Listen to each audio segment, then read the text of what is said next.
Et si je te disais que tu peux générer de la valeur ajoutée avec l'intelligence artificielle même quand tu es hors connexion, que ta productivité ne dépend pas de ta connexion Internet.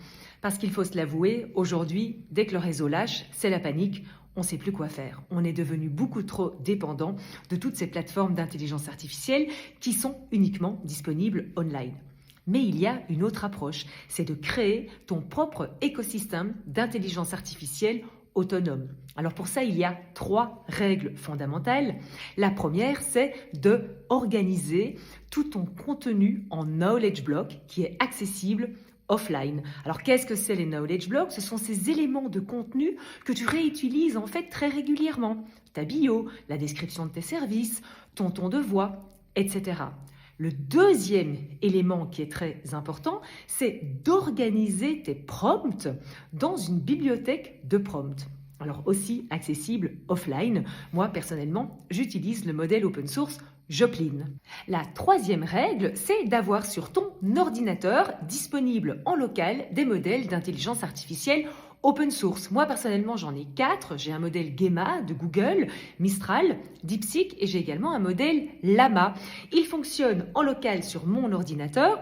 Ça veut dire quoi aussi? Ça veut dire que au niveau confidentialité des données, eh bien, la confidentialité, elle est totale. Tout ce qui est contrat, tout ce qui est sensible par rapport à mes clients, eh bien, moi, j'utilise toujours ces modèles open source.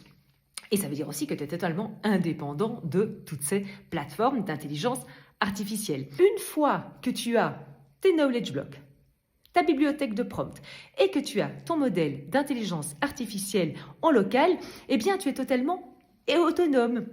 Tu as tout ce qu'il faut, tu as ton workflow, tes prompts, ton contenu. L'intelligence artificielle, elle a tout le contexte, elle n'a plus qu'à exécuter ce que tu lui demandes d'exécuter.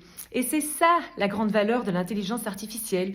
C'est pas l'outil, c'est tout ce que tu mets en place, c'est les workflows que tu mets en place et c'est tout le système organisationnel de ton contenu. Parce que moi, je trouve que dans ce monde hyper connecté, ce qui fera la différence, ton avantage compétitif, c'est également d'être indépendant par rapport à ces intelligences artificielles et de pouvoir les utiliser de façon autonome. Alors, moi, je suis curieuse maintenant de savoir ce que toi, tu utilises. Donc, n'hésite pas en commentaire à me poser tes questions ou à me partager ce que toi, tu fais. Si tu veux des stratégies et des astuces supplémentaires sur comment générer de la valeur ajoutée pour ton business à l'ère de l'intelligence artificielle, abonne-toi à ma newsletter et à ma chaîne YouTube. Tous les détails sont en bio. Ciao, ciao!